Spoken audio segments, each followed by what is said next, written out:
partie.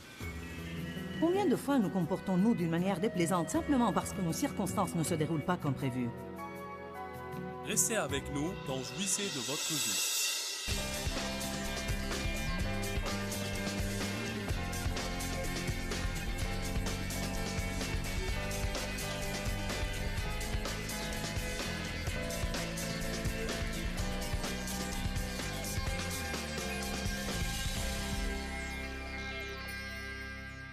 « 2 Timothée 2. Ce matin, je veux parler des fondations de la paix. J'ai commencé en fait une série intitulée « Avez-vous une fissure dans vos fondations ?» Et cette série parle de l'importance des choses fondamentales et dit qu'il y a certaines choses que nous devons redresser dans notre vie avant de pouvoir bâtir cette grande maison. La maison de la victoire, de la prospérité, de la guérison, la maison du ministère, appelez-la comme vous voulez. Tout doit avoir des fondations solides. Votre mariage, votre maison, même votre cabane à outils a besoin de bonnes fondations. Vous comprenez aujourd'hui qu'une chose sans fondation sera branlante, faible et instable. La Bible dit de bâtir votre maison sur le roc, non sur le sable, sinon chaque tempête qui vient la fera tomber. Les gens ne s'intéressent pas aux fondations. Tout le monde veut voir la maison. Et les chrétiens aussi. Ils ne veulent pas prendre le temps de laisser Dieu bâtir de solides fondations dans leur vie. Ils veulent tout de suite faire une grande chose, avoir une grande chose. Vous n'allez pas avoir une puissance dans votre vie si vous ne restez pas dans la paix. Je vous le dis, s'il y a une chose que Satan essaye de nous voler et de façon régulière, c'est notre paix. Ayez une révélation ce matin. Le diable œuvre sans arrêt dans la vie de tout le monde pour essayer de leur voler leur paix, car il sait que s'il n'y a pas de paix, il n'y a pas de force. S'il n'y a pas de paix, il n'y a pas de force. Dans Jacques, la Bible dit que vous devez être en paix avec Dieu, en paix avec vous-même et en paix avec vos semblables. Si vous avez été déçu par Dieu, il n'a pas exaucé votre demande, vous avez perdu un enfant et vous êtes confus, la dernière chose que vous devez faire, c'est vous fâcher contre Dieu. Dieu est votre seul espoir. Et bien qu'il y ait des choses qui arrivent et que nous ne comprenons pas, je ne comprends pas l'abus sexuel. Je ne comprenais vraiment pas pourquoi, quand j'étais victime d'abus sexuels étant enfant, et que je priais Dieu de m'aider à sortir de cette situation, ceci n'a jamais été exaucé de la sorte. J'en étais aigri pour longtemps, mais j'ai finalement décidé d'arrêter d'essayer de comprendre et d'aller de l'avant et de laisser Dieu s'occuper de mon malheureux désastre et en faire un message. Amen. Il y a des choses que vous n'allez jamais comprendre. Tout dans la vie ne semble pas être juste. Mais Dieu est un Dieu de justice. Et cela veut dire qu'en fin de compte et finalement, il redresse toutes les choses. Dans Ésaïe 61, il dit que Dieu nous donne une récompense redoublée au lieu de notre honte. Dieu m'a récompensé plus que je ne l'aurais jamais imaginé. Des problèmes, de la douleur, du mal et de la honte que j'ai enduré. Je dis souvent ça et je le pense. Je ne sais pas comment vous l'expliquer, mais d'une manière ou d'une autre, je sens que bien que ce qui m'était arrivé était horrible, ma vie dans l'ensemble a pris une meilleure tournure à cause de ça. Je ne dis pas que c'était la volonté de Dieu, mais Dieu prend la chose que Satan entend pour le mal et il la change en bien. Croyez cela. Dieu est un Dieu de justice, et ce que Satan entend pour le mal, Dieu le changera en bien. Voilà pourquoi, quand des choses que vous ne comprenez pas arrivent, vous devez juste vous préparer à dire « Je me fie à Dieu ». Satan connaît l'appel de Dieu sur notre vie mieux que nous, et il essaye de nous le voler. Le diable savait que j'étais appelé à prêcher avant moi. Il a essayé de me faire taire avant même que j'aie l'occasion de commencer. Vous devez vous fier à Dieu. Vous devez rester dans la paix. Nous devons être en paix avec nos circonstances. Nous devons être en paix avec notre sort dans la vie, pour ainsi dire. Vous dites, je déteste ma vie. C'est bête, car c'est la seule vie que vous avez en ce moment et vous devez l'aimer. Vous devez accepter ce que vous avez et demander à Dieu de changer les mauvaises parties. Je ne dis pas rester dans le désordre, mais Paul a dit, j'ai appris à me contenter. Dans la Bible amplifiée, on dit que le mot content signifie être satisfait au point de n'être ni dérangé ni troublé, quel que soit votre état. En d'autres termes, quelles que soient les circonstances que vous avez toujours la paix. La paix qui surpasse toute intelligence. Nous passons trop de temps à être contrariés, furieux, vexés et frustrés. Nous n'aimons pas conduire dans le trafic.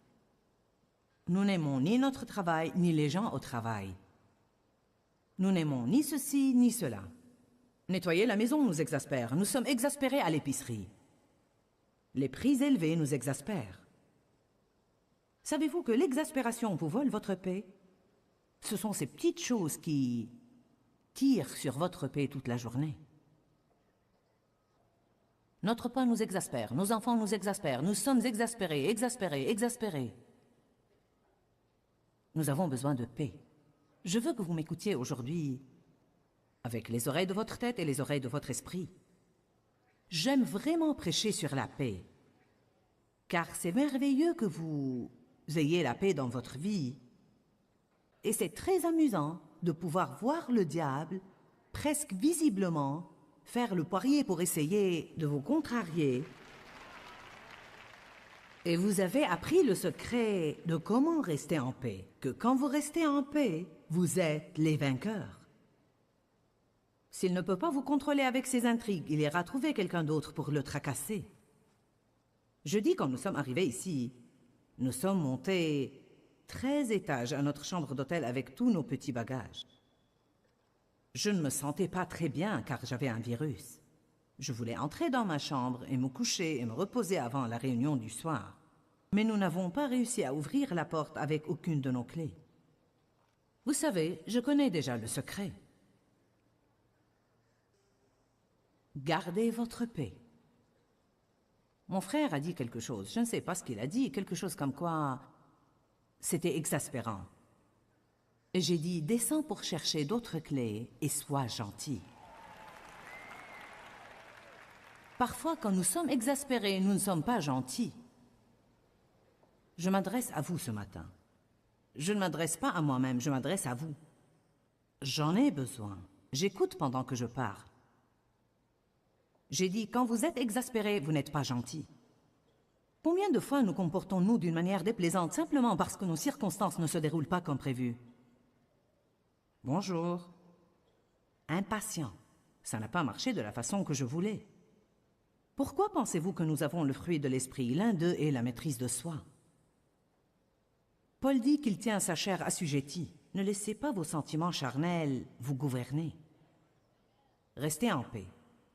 Je ne savais pas combien de temps il lui fallait pour descendre chercher ses clés, car beaucoup de gens arrivaient à l'hôtel pour venir à cette conférence.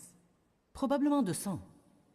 Si vous pouvez vous débrouiller pour arriver au comptoir, pour faire votre requête, ils s'en occupent parfois, mais ça ne marche pas toujours, donc je ne savais pas combien j'attendrais là. Alors j'ai grimpé sur cette table dans le hall. Davy est monté avec moi. J'ai commencé à balancer mes jambes en va-et-vient sous la table. Vous devez vous décider à jouir de votre vie. Si vous allez laisser chaque petite mauvaise circonstance qui arrive vous voler votre joie et votre paix, vous allez avoir une vie de misère. Maintenant, vous allez vraiment profiter de ce que je dis aujourd'hui si vous êtes une des personnes qui en sont à un point dans la vie où elles en ont marre de la guerre. Mais si vous voulez encore passer un moment à la guerre, vous avez ma sympathie. Peut-être que vous allez aimer ça, mais vous n'allez pas rentrer chez vous et changer, car le moyen pour que les gens changent, c'est d'en avoir marre d'être contrariés et d'en avoir marre de la guerre, au point de faire n'importe quoi pour avoir la paix. Qui en est à un point dans sa vie où il est prêt à changer tout ce qu'il doit changer et à faire tout ce qu'il doit faire pour rester simplement en paix? Levez la main si vous êtes une des personnes qui ont besoin de plus de paix dans leur vie. Amen. 2 Timothée 2. Le progrès et la puissance requièrent la paix. Vous ne progressez pas si vous ne restez pas en paix. Vous ne pouvez pas entendre de Dieu si vous ne restez pas en paix. Ne perdez pas votre paix en essayant de prendre des décisions. Parfois, les gens doivent prendre une décision. Ce n'est pas une option, vous devez prendre une décision, mais vous ne savez pas ce que vous devez faire. Vous ne savez pas ce que vous devez décider. Vous ne devez pas perdre votre paix en essayant de prendre cette décision, car si vous le faites, vous n'allez jamais savoir ce que vous êtes censé faire. Ou bien vous ferez une chose qui n'est pas de Dieu et en serez malheureux toute votre vie. Restez en paix. Prenez tout le temps que vous devez prendre jusqu'à ce que vous sachiez dans votre cœur que vous avez choisi ce que vous sentez être juste. Comment entendre de Dieu? En recherchant la paix. Que la paix soit l'arbitre dans votre vie. Le mariage de certains de vous est mauvais en ce moment. Vous avez épousé quelqu'un, et bien que ça ait plu à votre chair, vous n'aviez pas de paix pour le faire. Comme dit Roberta, tu t'es tapé le premier venu. Maintenant, je vais lui prendre ça et m'en servir à la télé. Puis vous penserez que c'est de moi. Dans quelques années, elle oubliera si c'est de moi ou d'elle. Puis elle dira, comme dit toujours Joyce, elle a dit quelque chose hier et j'ai pensé, est-ce elle qui l'a dit?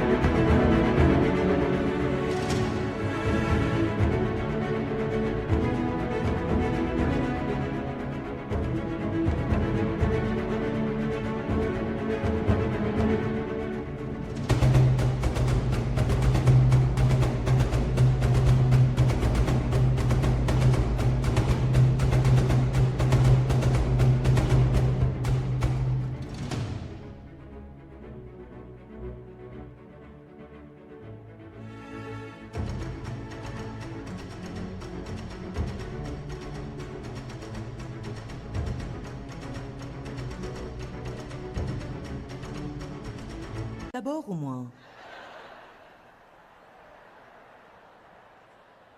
Nous décidons de faire des choses à propos desquelles nous n'avons pas de paix, le savez-vous?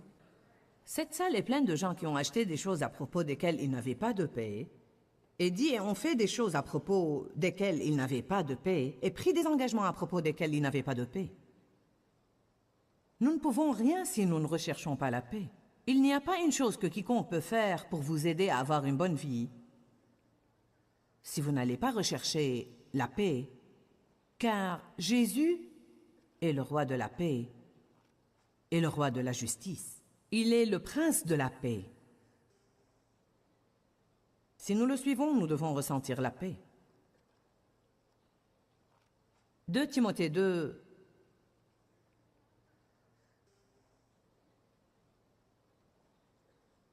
verset 23. Refusez, fermez votre esprit contre. N'ayez rien à voir avec les discussions insignifiantes, mal informées et stupides sur des questions d'ignorants, sachant qu'elles font naître des conflits et engendrent des querelles. Combien de vous ont perdu un jour leur paix dans une conversation stupide? Savez-vous quelle est la solution? Taisez-vous. C'est ça, je ne peux vous dire rien d'autre. Je n'ai pas une baguette magique pour empêcher les gens d'être stupides. Mais quand il est évident que cette conversation devient stupide, ou quand vous parlez et vous ne savez même pas de quoi vous parlez, les bavards aiment juste bavarder. Peu importe s'ils n'en savent rien, ils veulent juste parler. Ceux qui manquent d'assurance, bien des fois, quand ils n'ont pas la réponse à quelque chose, ils vont continuer à parler pour porter les autres à penser qu'ils savent, alors qu'il est évident qu'ils ne savent rien. Je sais maintenant quand quelqu'un fait ça et je voudrais juste lui dire « Tais-toi ». Ce n'est qu'un ronronnement. Personne ne dit rien. Quand allons-nous apprendre ce qu'a dit Jacques? Que votre oui soit oui et que votre non soit non. Ce qu'on y ajoute vient du malin. Nous devons apprendre à donner des réponses franches et simples. Je déteste quand je pose une question et que j'obtiens 10 minutes de quelque chose d'autre et je ne prends jamais de réponse à ma question. Il y a des personnes avec lesquelles je traite de façon régulière qui sont comme ça. Et je les aide à surmonter cela car ça me fait perdre la tête. En fait, j'en suis maintenant au point où je les arrête et je dis... j'ai vraiment besoin que tu répondes à ma question. Oh, oh, oh. Attention les bavards. La Bible l'appelle causer. Nous causons et nous causons et nous causons. Plus nous parlons, plus nous faisons preuve de ce que nous ne savons pas. Lisons-le à nouveau. Mais refusez, fermez votre esprit contre. Qu'est-ce que cela veut dire? Cela veut dire, dès que quelque chose de stupide commence, dites-vous dans votre esprit, je ne vais même pas y participer. J'ai déjà fait ça, je ne vais pas y revenir. Je sais quand Dave et moi sommes sur le point de passer la frontière vers quelque chose de stupide. Je le sais. Comme quand nous étions au déjeuner l'autre jour. Et Randy et Roberta avaient cette conversation au sujet de l'hôtel où nous avions logé l'année passée. Qu'est-ce que ça peut faire où nous étions l'année passée? Je m'en fiche. Ça t'intéresse? Moi, non. Ça n'intéresse personne. Mais nous en parlons. Ils ont logé ici, non, ils ont logé là-bas. Non, ils ont logé ici, non, là-bas. Je ne sais même pas où j'avais logé, je m'en fiche. Mais ils avaient cette grande conversation à ce sujet. J'ai tapoté le bras de Roberta et j'ai dit... Les hommes ont toujours raison, laisse tomber. Les hommes veulent avoir raison à propos de ces trucs. J'ai appris que ça n'a aucune importance. Laisse-les avoir raison. Autrefois, je me disputais avec Dave sur le chemin à prendre pour nous déplacer. Tu prends le mauvais chemin, c'est pas vrai, si c'est vrai, c'est pas vrai, si. Tu prends le mauvais chemin, ça rallonge le parcours. C'est pas vrai, c'est pas vrai. Un jour, le Saint-Esprit m'a dit, Joyce, laisse l'homme prendre le chemin qu'il veut prendre. N'en fais pas toute une histoire. Je ne vais peut-être pas pouvoir vous épargner toutes les brouilles là en 1 heure, mais je vous le dis, je peux vous faire avancer sur la bonne voie si vous voulez bien m'écouter.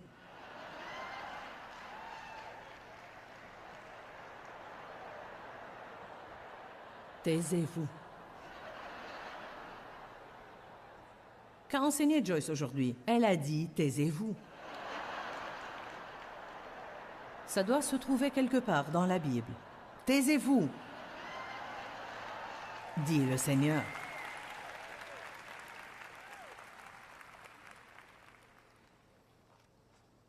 La Bible dit « les gros désastres sont déclenchés par ce petit membre du corps nommé la langue. » Elle dit que l'enfer est enflammé par la langue. Comprenez cela, l'enfer se déchaîne dans le mariage des gens. Parfois, les gens disent « Mon Dieu, j'ai l'impression que tout l'enfer se déchaîne dans ma vie. » Bien, posez-vous la question, où est-ce que ça a commencé? Souvent, vous allez trouver « ça a commencé par une conversation stupide. » S-T-U-U-U-P-I-D-E, stupide.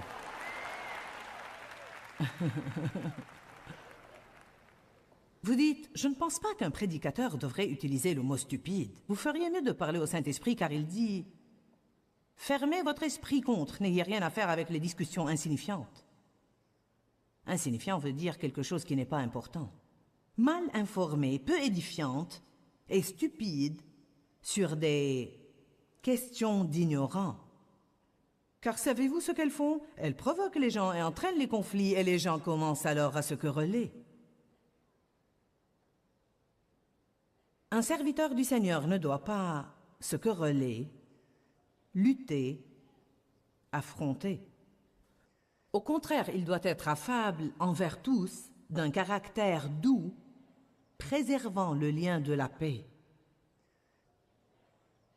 Il doit être qualifié et propre à enseigner, patient et indulgent et prêt à supporter les contrariétés. Comme je l'ai déjà dit, chaque fois qu'on dit dans la Bible que vous devez enseigner, ça ne veut pas dire que vous devez devenir prédicateur. Nous enseignons avec notre vie.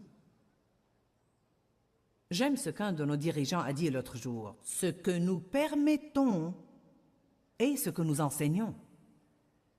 Ce que je permets aux gens de faire dans notre bureau, je sous-entends par cette permission que c'est ce que je veux. Voilà pourquoi si vous n'affrontez pas les choses que vous n'aimez pas, comment vont-ils savoir que vous ne les aimez pas? Nous ne sommes pas télépathes. Job 22, verset 21 dit « Fais sa connaissance et sois en paix, ainsi ton bonheur te sera rendu. » Dites, quand je garde ma paix, le bien vient à moi.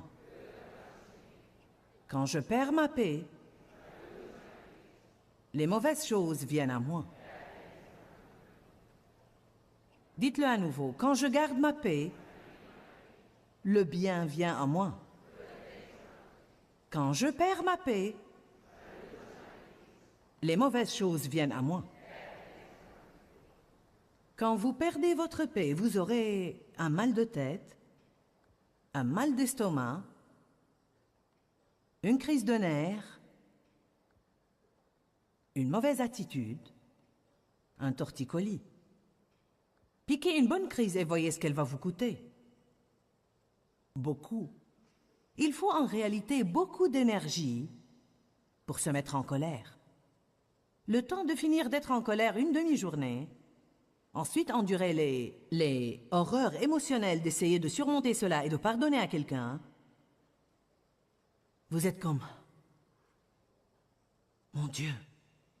Je crois qu'une des raisons pour lesquelles les gens sont fatigués tout le temps, c'est qu'ils sont de mauvaise humeur. Il y a des personnes qui sont dans cette salle qui avaient crié à Dieu « Dieu, je suis fatigué tout le temps. Qu'est-ce qui ne va pas en moi? Allez voir, combien de fois par semaine vous vous mettez en colère? »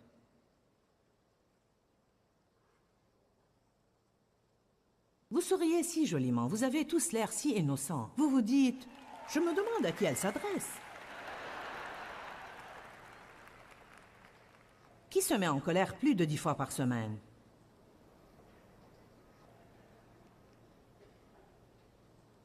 C'est presque tout le monde et le reste sont des menteurs. Non, non, non, non, je retire ce que j'ai dit. Vous savez quoi? Je ne me mets pas en colère 10 fois par semaine, mais j'avais l'habitude de rester en colère. Je restais énervée tout le temps. Il y a des gens ici qui ont appris à rester en paix. Il y a des gens ici qui, en raison de leur nature naturelle, sont plus paisibles que d'autres. Certains gens sont prêts à presque tout faire pour garder la paix. Ils peuvent s'attirer des ennuis aussi, car parfois ils n'affrontent pas des choses qu'ils devraient affronter. Bien que peut-être ils achètent une paix momentanée, plus tard ils vont avoir une guerre acharnée à cause de tous ces trucs qu'ils ont ignorés toutes ces années.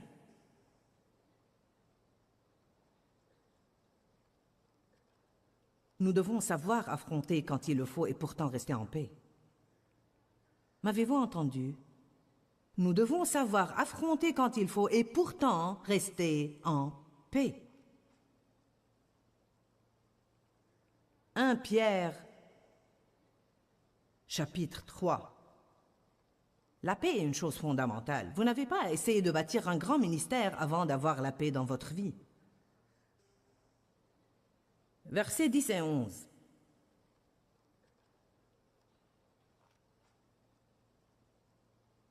Si quelqu'un veut aimer sa vie et voir des jours heureux,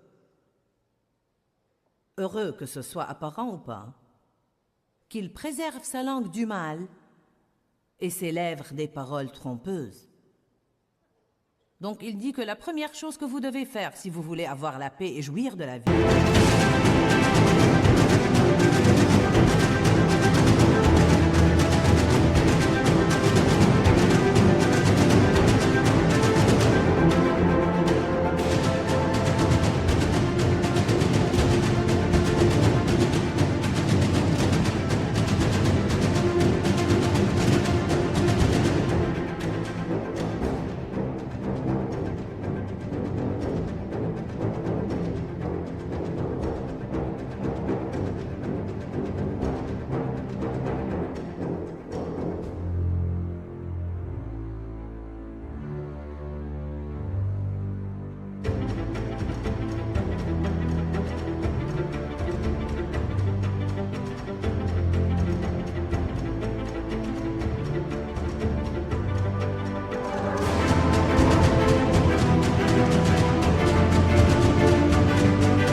c'est de faire attention à votre bouche et de faire attention à vos paroles. Faites attention à ce que vous dites.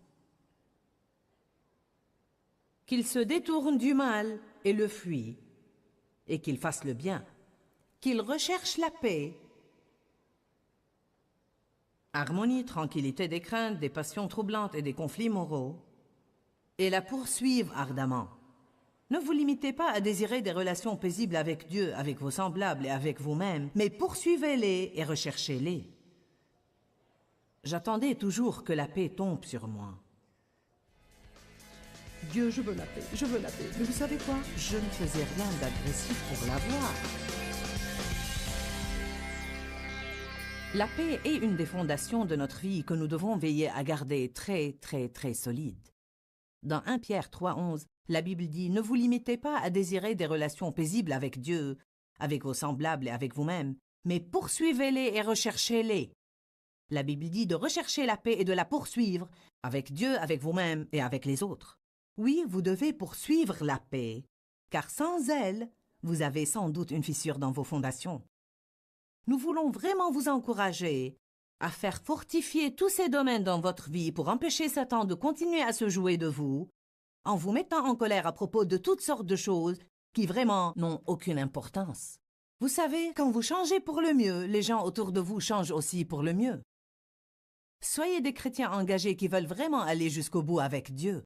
Ne craignez pas les choses les plus profondes en Dieu. Trouvez s'il y a quelque chose dans vos fondations qui présente peut-être une faiblesse ou une fissure à laquelle vous devez faire attention. Regardez notre programme régulièrement car il va vous aider à changer. Et n'oubliez pas qu'il y a la vie dans la parole. Que Dieu vous bénisse. Quand, Seigneur, quand? Dans ce livret, Joyce Meyer vous apprend à faire confiance au temps de Dieu. Pour obtenir ce livret gratuitement, écrivez-nous à Joyce Meyer, boîte postale 40095-6300 Larnaca, Chypre. Ou bien visitez notre site web www.joycemeyerme.org/fr.